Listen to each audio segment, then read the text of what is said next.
નમસ્કાર મિત્રો, હું છું તમારો ધનજી પાટીદાર।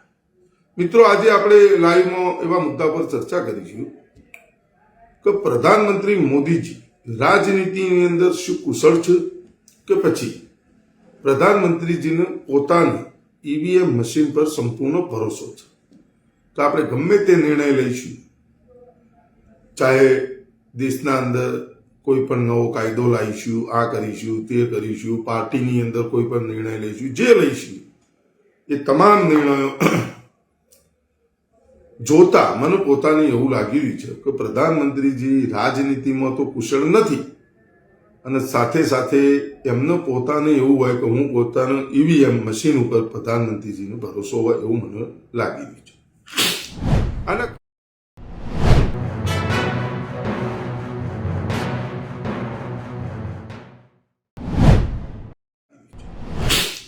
આના ઘણા એક્ઝામ્પલ દાખલાઓ છે કે જે હું તમને કહું, તમને પણ ખબર પડશે ના ભાઈ મારી વાત તો મુદ્દાની છે। તમે ગુજરાતની અંદરથી આપણે ચાલુ કરીએ તો પ્રધાનમંત્રીજી જ્યારે આવ્યા ત્યારે કેશુબાપાની ભારતીય જનતા પાર્ટીની ગુજરાતની અંદર સરકાર હતી અને એ ઉભા ગુજરાતની અંદર મુદ્દો જોતા છે એટલે આવું થવાનું, જે થવું હોય થાય મુદ્દા એ મુદ્દો ગમે તેવો છે, જે થવું નેટ બંધ કરી છે, નેટ બંધ નહીં કરતા થોડો પ્રોબ્લેમ થાય એમાં વાઈફાઈ કર્યું, મસાલો ખાધો હોય મિત્રો, આજે મીઠું થોડું પાન ખાધું હોય અને મહેમાન આવે એટલે નીચે જવું પડ્યું હતું, ચાલુ લાવી બંધ કરીને એટલે ખાધું હોય એટલે કોઈ એવું ના રાખતા, થોડું પાન ખાવાની ઈચ્છા થઈ, મહેમાને ખવડાવી ખાધું, મહેમાનની એ ખવડાવ્યું, આપણે એ ખાધું।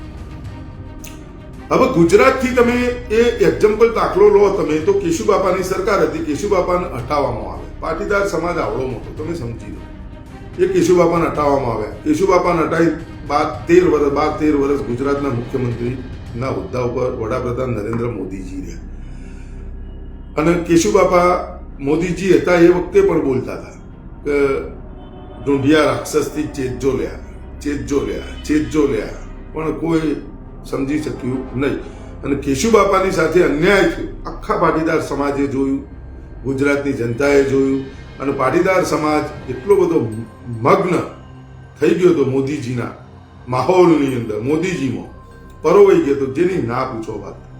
ત્યાંથી તમે ચાલો તો મોદીજી વડાપ્રધાન બન્યા 2014ની અંદર, વડાપ્રધાન નરેન્દ્ર મોદીજી અહીંયા ગુજરાતની અંદર ગુજરાતની કમાન આનંદીબેનને સોંપી ગયા હતા, ગુજરાતના ગૃહમંત્રીની કમાન રજનીભાઈને, શિક્ષણ મંત્રી, નાયબ મુખ્યમંત્રી નીતિનભાઈ પટેલ, બધો મસ્ત રીતે એમનું જે ગોઠવણી કરવાની હતી એ બધું કરી અને શાંતિથી ગયા। એક આધ વર્ષ પછી પાટીદાર અનામત આંદોલનનું ભૂત ધૂણ્યું 2025 ઓગસ્ટ 2015, એના પછી શું થયું તમે બધા સારી રીતે જાણો, આનંદીબેનને રાજીનામું આપવાની ફરજ પડી।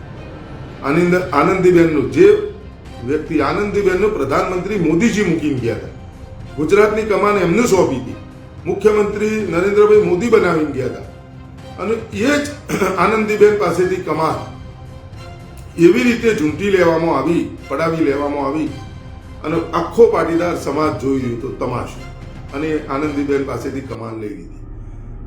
નરેન્દ્રભાઈ મોદીના તમે હું તમને બતાવું છું નિર્ણયો તમે જુઓ, દિલ્હીમાં બેઠા બેઠા બધું જોઈ ગયા હતા, નરેન્દ્રભાઈનો ડોળો જ અહીંયા ગુજરાતમાં કે શું ચાલી રહ્યું, હટાવવામાં ફલાણું ઢીકણું હટાયા એવા વ્યક્તિ 182 ધારાસભ્યોની અંદર કોઈ પણ જાણતું નહીં હોય કે વિજયભાઈ રૂપાણી એક રાજકોટના ધારાસભ્ય પણ છે 182 ધારાસભ્યોની અંદર, એવા વ્યક્તિ હું તો જાણતો જ નહોતો અને વિજયભાઈ રૂપાણીને નીતિન કાકાને બેસાડવાની તૈયારી હતી કે આનંદીબેનને હટાવીને પાટીદાર સમાજના જ કોઈક વ્યક્તિ, એટલે નીતિન કાકા હતા દિગ્ગજ અને સિનિયર, જે ગણો નીતિનભાઈ હતા, નીતિનભાઈ બેસાડવાની ગણતરી હતી અને 10 જ મિનિટની અંદર બધું વાતાવરણ ફરી ગયું અને વિજયભાઈ રૂપાણી મુખ્યમંત્રી બની ગયા। 5 વર્ષ કોરોનાની એવી મહામારીની અંદર પણ વિજયભાઈ રૂપાણી ચાલ્યા, જે નિવેદન આપ્યું, જે કર્યું, ફલાણું ઢીકણું એ ચાલ્યા ચલવ્યા અને 2022ની ચૂંટણીઓ આવવાની હતી એના વર્ષ પહેલા વિજયભાઈ રૂપાણીએ 5 વર્ષ પૂર્ણ કરીને પાટીદાર સમાજ કશું બોલ્યો નહીં અને બધો તમાશો જોયા છે. નીતિનભાઈને તો ડેપ્યુટી સીએમ જ રાખ્યા અને છેલ્લે 1 વર્ષ બાકી હતું 2022ની વિધાનસભાની ચૂંટણીની અને પછી તરત આખું મંત્રીમંડળનું વિસ્તરણ કરી નાખ્યું અને નવું બનાવી દીધું. એની અંદર ભૂપેન્દ્રભાઈ ને હર્ષભાઈ સંઘવી બધે નવા બીજા બધા સાઇડ લાઈન કરી નાખ્યા. વિજયભાઈ ને નીતિનભાઈ ને બધા નિર્ણય ફટાફટ લઈ લીધો. છતાં પણ કોઈ ગુજરાતની અંદર કોઈ ચૂ નહીં, ચા નહીં, કશું નહીં. ત્યારબાદ 2022ની ચૂંટણી આવી. અત્યારે ભૂપેન્દ્રભાઈ છે, નીતિનભાઈ, બધા દિગ્ગજ નેતાઓ બધા રવાના, પાટીદાર સમાજના ઘણા એવા નેતાઓ બધા નીકળો, ભાઈ કોઈ જરૂર નહીં, કાઢી મૂક્યા. 3-4 જિલ્લાઓની અંદર પાટીદાર સમાજનો 4 જિલ્લાઓમાં તો પાટીદાર સમાજનું તાળું જ મારી દીધું. છતાં પણ આ પાટીદાર સમાજ તમાશો જોતો રહ્યો. પાટીદાર અનામત આંદોલન થયું, 9 દીકરાઓને માર્યા, ફલાણું થયું, ટીકણું થયું, કોઈ થોડું ઘણું વાતાવરણ ચાલ્યું, આ કર્યું, તે કર્યું, બીજું બધું બધા ઓમો જતા રહ્યા. આ બધા નિર્ણયો જે લેવાના પણ કોઈ પબ્લિક બોલી, ગુજરાતની પબ્લિક ન બોલી, સમાજ ન બોલ્યો, પાટીદાર સમાજ. ત્યારબાદ હમણાં તાજે છે, તમે 3 રાજ્યોની ચૂંટણીના પરિણામો જુઓ. 3 રાજ્યોની ચૂંટણીના પરિણામો, 3 રાજ્યોના બનાવેલા મુખ્યમંત્રીઓ જુઓ. રાજસ્થાનની અંદર જુઓ, મધ્યપ્રદેશની અંદર જુઓ, દિગ્ગજ જેટલા પણ નેતાઓ હતા એ બધાનું સાઇડ લાઈન કરી નવા ચહેરા ઉમેરી દીધા. અને 2024ની લોકસભાની ચૂંટણીઓ આવી રહી છે. શું કોઈ રાજનીતિમાં કુશળ કોઈ વ્યક્તિ હોય તો શું એ આવા નિર્ણયો લઈ શકે? 2024ની ચૂંટણીઓ આવી છે, રાજ્યોના મુખ્યમંત્રીઓ, દાખલા તરીકે રાજસ્થાનની અંદર જેનું પ્રભુત્વ હોય એવા વ્યક્તિઓને, રાજસ્થાનની તો દસ્તુર છે કે ભાઈ 5 વર્ષે બદલી નાખ્યું છે ગમે તે સરકાર,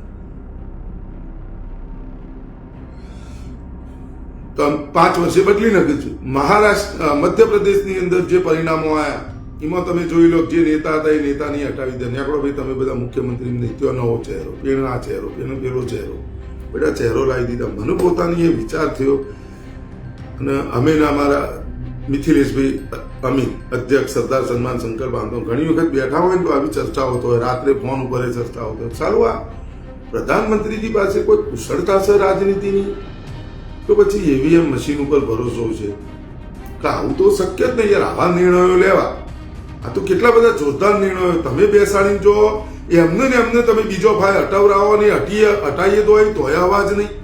આનંદીબેન મૂકીને કોણ ગયું, હટાવ્યો કોને? અને એવા વ્યક્તિએ અત્યાર સુધીની અંદર, આજ સુધીની અંદર કોઈ પાટીદાર સમાજના વ્યક્તિએ, કોઈ પાટીદાર સમાજના મુખ્યમંત્રીએ 5 વર્ષ મુખ્યમંત્રીના હોદ્દા ઉપર પૂર્ણ કર્યો જ નહીં. હજી તમને તો ભૂપેન્દ્રભાઈ ઉપર એ શંકા કે ભૂપેન્દ્રભાઈ શું કરશે. અને ગુજરાતની અંદર જુઓ, દેશના અંદર જુઓ, જે નિર્ણય તમે બીજી વધુમાં વાત એ વિચારવાની, ચલો સમાજની વાત તો મૂકો એટલી. સુષ્મા સ્વરાજજી, અરુણ જેટલીજી 2014માં વડાપ્રધાન બન્યા તો બધા હતા. અડવાણીજી, આવા દિગ્ગજ નેતાઓ, શત્રુઘ્નસિન્હા, પછી આપણા પેલા ક્રિકેટર કીર્તિ આઝાદજી, આવા દિગ્ગજ નેતાઓ અંદર હતા જેમને ભારતીય જનતા પાર્ટીની સ્થાપનામાં સિંહ ભાવ. શત્રુઘ્નસિન્હા હોય, કીર્તિ આઝાદજી હોય, લાલકૃષ્ણ અડવાણી, અટલ બિહારી વાજપેયી, પણ અટલ બિહારી વાજપેયી તો સમજ્યા, પણ અરુણ જેટલીજી, સુષ્મા સ્વરાજજી, આવા બધા દિગ્ગજ નેતાઓ ભારતીય જનતા પાર્ટીમાં હતા. એ બધા લોકો પણ સાઈડ લાઈન હટાવી દીધા અને ચૂપચાપ કોઈ એક પણ લક્ષ કોઈને બોલ્યો જ નહીં અને કોઈએ ઉકારો નહીં ધર્યો હજી સુધી. 3 રાજ્યોના મુખ્યમંત્રી, બીજા નંબરમાં 2014માં પ્રધાનમંત્રી મોદીજી બેઠા પછી તમે જો કોઈ એવી ચીજ નહીં કે જે સસ્તી થઈ હોય. કેટલું બધું પ્રાઇવેટીકરણ, શિક્ષણ તમે જો માજા મૂકી દીધી. શિક્ષણ કોઈ દેશના અંદર શિક્ષણ ઉપર ટેક્સ નહીં લેવાનો, શિક્ષણ ફ્રી હોય. આ એક જ એવો દેશ, અને અમૃતકાળ ચાલી રહ્યો, અમૃતકાળ બનાવી દો કે અમૃતકાળ. IMF દ્વારા ચિંતા જતાવવામાં આવી, ચેતવણી આપવામાં આવી કે તમારા દેશનું કર્જ 205 લાખ કરોડ રૂપિયા પહોંચ્યું અને આ દેશની જનતા જોઈ રહી છે, કોઈ બોલવા માટે તૈયાર નહીં. અને કોઈ છું ચા કશું જ નહીં. પ્રધાનમંત્રીજીને કોઈ ફરક નહીં પડતો. પ્રધાનમંત્રીજી કોઈ મારે જવું નથી મણિપુર તો નથી જવું, ના ગયા. એકના બે ના ત્યાં મણિપુર વિશે બોલવું જ નહીં. મણિપુર વિશે કોઈ બોલે તો એ પણ નહીં. અત્યાર સુધીની અંદર ક્યારે પણ ન બન્યું હોય એવું સંસદ ગૃહની અંદર બન્યું. 150 વિરોધ પક્ષના 150 જેટલા સાંસદો, રાજ્યસભાના અને લોકસભાના સાંસદોનું સંપૂર્ણ સત્ર પૂરતા કાઢી મૂક્યા, નિલંબિત કરી નાખ્યા. નીકળી જાઓ, તમારી કોઈ જરૂર નહીં. અને આ વિરોધ પક્ષ વગરનું સંસદ ચાલશે, કોઈ જરૂર નહીં. નવા સંસદ ગૃહની અંદર કાઢી મૂક્યા. આ કિસ્સો અને દેશ તમાશો જોઈ રહ્યો. એ પણ જીતીને આવેલા સાંસદો જે તે લોકસભા ક્ષેત્રમાંથી, છતાં પણ કોઈ બોલવા માટે કશું કરવા માટે કોઈ તૈયાર. બધું તું મેં ફલાણું ઢીકણું અંદર ઘૂસ આ તેના. પ્રધાનમંત્રીજી જેની ઈચ્છા થાય ને કાઢી મૂકે, જેની ઈચ્છા થાય ને લાવે. પ્રધાનમંત્રીજી પોતે એવા નિર્ણયો લીધા પ્રધાનમંત્રીજી કે જેની ના પૂછો વાત. 25 લાખ કરોડ રૂપિયા પૂંજીપતિઓના પ્રધાનમંત્રીજીએ માફ કરી દીધા. પ્રધાનમંત્રીજીએ પીએમ કેર ફંડ નવું બનાવી દીધું. અને પીએમ કેર ફંડને નવું જે પીએમ કેર ફંડ બનાવ્યું એને આરટીઆઈના દાયરામાંથી હટાવી દીધું. કશું કોઈ જવાબ નહીં આપવાનો કોનું ફંડ આવ્યું ને અમારો કોઈ મતલબ નહીં.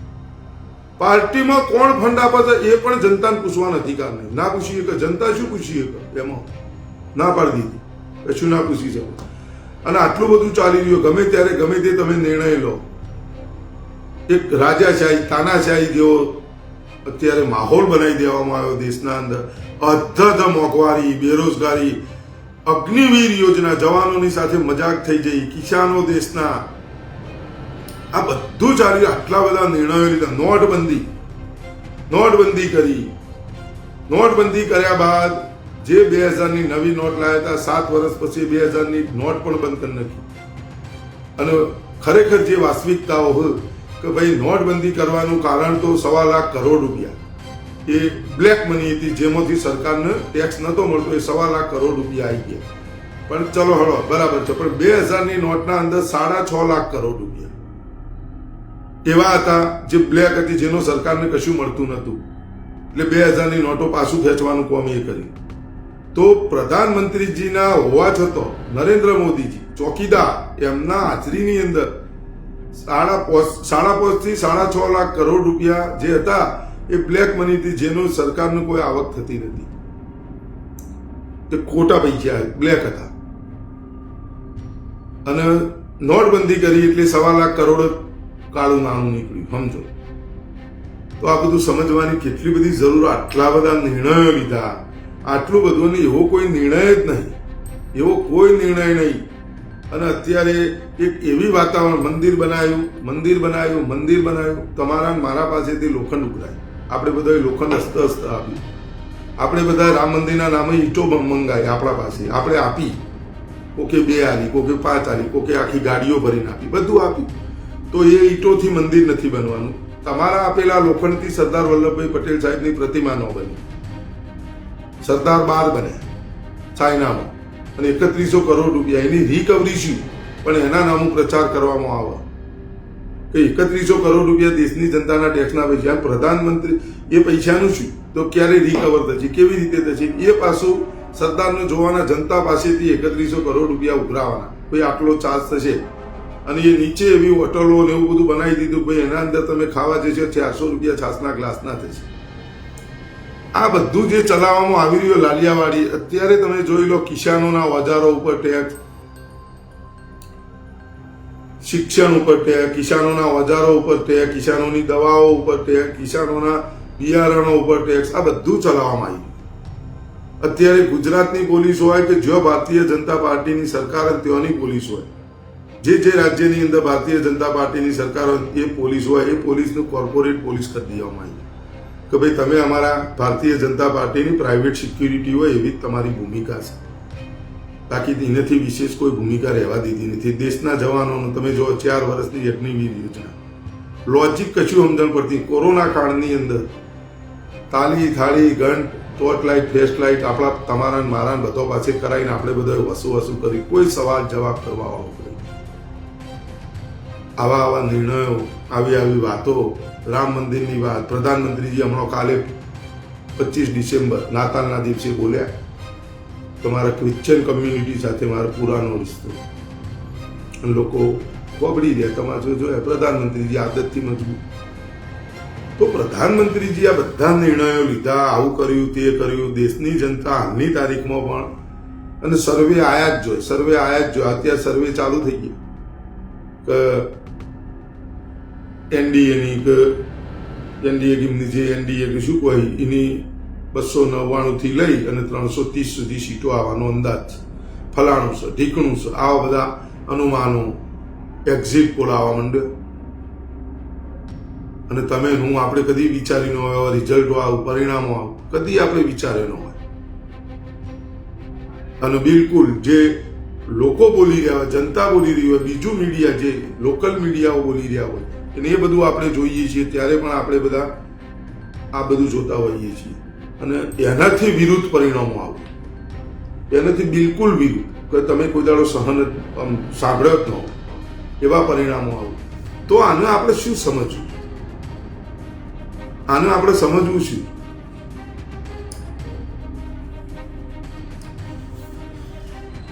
હવે દારૂના 4 ધામ દીવ, દમણ, ગોવા અને ગાંધીનગર. ખરેખર જનતા તો જનતા છે.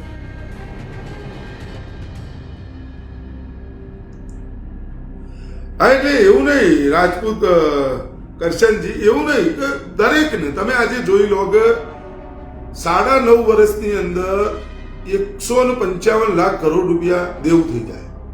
કર્જ લઈ લો, દેવ મતલબ કર્જ લઈ લીધું. અને એક વડાપ્રધાન 1947 થી 2014 જ્યાં સુધી પ્રધાનમંત્રી મોદીજી બેઠા એના પછી નહીં, એના પહેલા ડોક્ટર મનમોહન સિંહ સાહેબનો કાર્યકાળ હતો ત્યાં સુધી, જ્યાંથી પ્રધાનમંત્રી મોદીજી 14મો બેઠા એથી અત્યાર સુધીની અંદર 9.5 વર્ષની અંદર 155 લાખ કરોડ કરી લીધું. 1947 થી 2014 67 વર્ષની અંદર 54-55 લાખ કરોડ રૂપિયા ખર્ચ લીધું. અને એની અંદર તમે સમજી લો કે દેશના અંદર ટોકણીએ બનતી નથી. એ વખતે ડેમો બનાયા, પુલો બનાયા, ટોલ ટેક્સ વગરના રોડો બનાયા, હોસ્પિટલો બનાવી, સરકારી સ્કૂલો બનાવી, આ યુનિવર્સિટીઓ બનાવી, આ બનાવ્યું, તે બનાવ્યું, ફલાણું બનાવ્યું, ઢેકણું બનાવ્યું, રેલવે નખીને, બસો ને દૂરસંચાર ને બધી વ્યવસ્થાઓ કરી, ધીરે ધીરે ઊભી કરી, આ કર્યું, તે કર્યું. આપણા ભાઈ શું હતું? છતાં પણ 55 લાખ કરોડ રૂપિયા દેવું છે. તમે સમજો, એટલું બધું કર્યું. તમારો મારો જન્મ સરકારી હોસ્પિટલમાં થયો, એ કોઈ ભાજપ વાળો બનાવી નથી. 80માં સ્થાપના થઈ, મારો જન્મ 77માં થયો, તો મારો જન્મ 54 થયો. અને પ્રધાનમંત્રીજી પોતાનો જન્મ 4 થયો. મોટો સવાલ તો આ, તો એ કઈ હોસ્પિટલ બનાવી હતી? તો એ બનાવી અને વગર ટોલ ટેક્સના રોડો, શિક્ષણ, આટલો બધો જીએસટી ઉઘરાવ નહીં આવતો. બિલકુલ જીએસટી માપનો ઉઘરાવવામાં આવતો જ નતો, સમજી લો તમે. છતાં પણ રશીદ ખાન પઠાણ બાત કરો, શું બાત કરો? બાત તો ચાલુ જ છે ને. છતાં પણ 55 લાખ કરોડ રૂપિયા જ ખર્ચ લેવાની જરૂર પડી. અને 3 યુદ્ધો પણ લડ્યા, 3 યુદ્ધ લડ્યા. સૈન્ય ભાઈ કશું નતું, બધું ધીરે ધીરે બધું આયા ગયું. ત્યાં લડાઈઓ લડે. આ તો 9.5 વર્ષમાં કોઈ લડાઈ નહીં, કોઈ કશું નહીં. અને જનતા પોતાના ઉપર નિર્ભર, જનતા ટેક્સ ભર્યા જાય, કોઈ ચીજ એવી નહીં કે એમને બાકી રાખી હોય.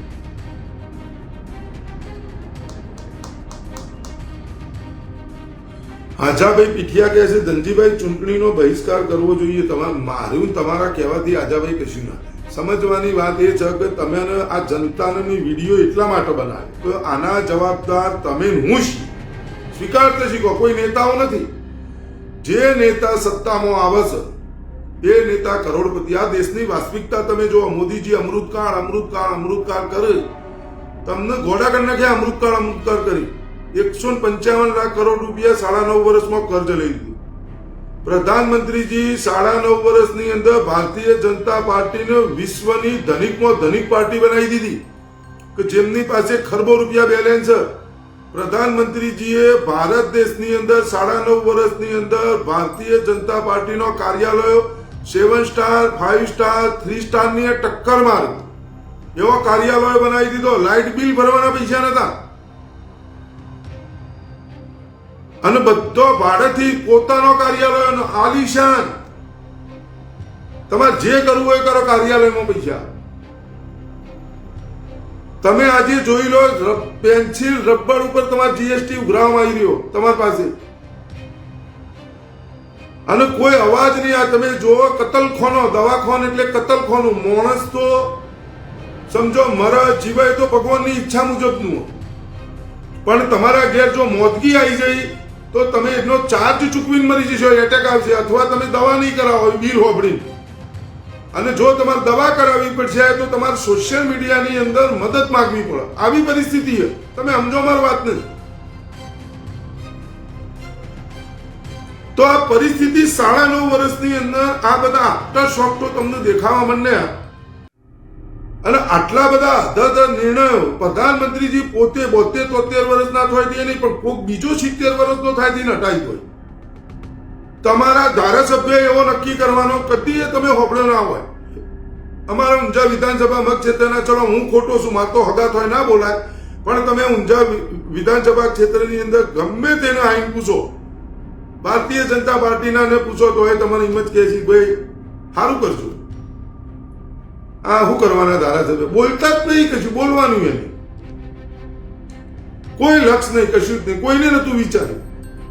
ધારાસભ્ય તો જાગૃત તો હોવો જો, પણ એ પ્રધાનમંત્રીજીને ગમતો નહીં, કારણ કે હોશિયાર વ્યક્તિ સવાલ કરે. 2 ટર્મ રાખી અમારે કે પટેલ, ત્રીજી ટર્મ નહીં હોય. સમજતા થયા વિધાનસભામાં અને કહેવાય એટલે ધારાસભ્યને રવાના કરનાર. આજે ભૂપેન્દ્રભાઈને છોડી દો, એમના ઉપર નિર્ણય છોડ દો. ભાઈ મુખ્યમંત્રી શ્રી ગુજરાતના નિર્ણયો હોય, પણ એ નહીં કરવા દો. મુખ્યમંત્રી ભૂપેન્દ્રભાઈ પોતે મિત્રો સૂત્રો દ્વારા, નજીકના સૂત્રો દ્વારા એવું સાંભળ્યું કે પોતે રહેવા માટે તૈયાર નહીં, એવું મેં પોતે સાંભળ્યું. પણ ઘણા લોકોને મોટી વાત લાગતી છે કે ના ભાઈ આવો. અરે ભાઈ, સૂત્રો નજીકના કોઈક વખત ફરતા હોય આપણને ભેગા થયા હોય, એમની પોતાની એવી મરજી કે ના ભાઈ આ વસ્તુ તો આ તો છે, નિર્ણય લેવાના આવા તો શું બોલવાનું. અને તમે જો કોઈ પણ નિર્ણય એવો તમે જોઈ લો કે એવો કોઈ નિર્ણય જનતાના હિત માટે, 3 ક્રિમિનલ કાયદા લાવી દીધા, આ કરી દીધું, તે કરી દીધું, અને પ્રધાનમંત્રીજી પોતે તમે સમજી લો કે પરિવારવાદનું ભાષણ આપ્યું. જય શ્યા તમે જો બીસીસીઆઈ નો સેક્રેટરી, અમિતભાઈ છે સહકારિતા સંઘના અધ્યક્ષ પ્રમુખ બનાવી દીધા, પોતે દેશના ગૃહમંત્રી. અને આજે તમે જોઈ લો મંડળીઓની અંદર તો મેન્ડેટ સિસ્ટમ લાવી દીધી. એમની ઈચ્છાનો માણસ દૂધસાગર ડેરી તો મેન્ડેટ આવે, અને અશોકભાઈ સમજો મેન્ડેટ આપી દીધું, બીજા બધા ગમે તે હોય, કશું નહીં ભાઈ અમાર મેન્ડેટ અશોકભાઈ, તો બધા એમાં જતો મેન્ડેટ સિસ્ટમ. આ મેન્ડેટ એટલે શું? આ ડેરી તો જો કોઈ ભારતીય જનતા પાર્ટીના કોઈ નેતાએ ઊભી કરી, કોઈ નરેન્દ્રભાઈ અમિત શાહે ઊભી કરી તો એમાં કોઈ પાયો રોપાતો તો પોણી વેળવાય આયા, કોઈ લીટર દૂધે ભરાયું કોઈ દા.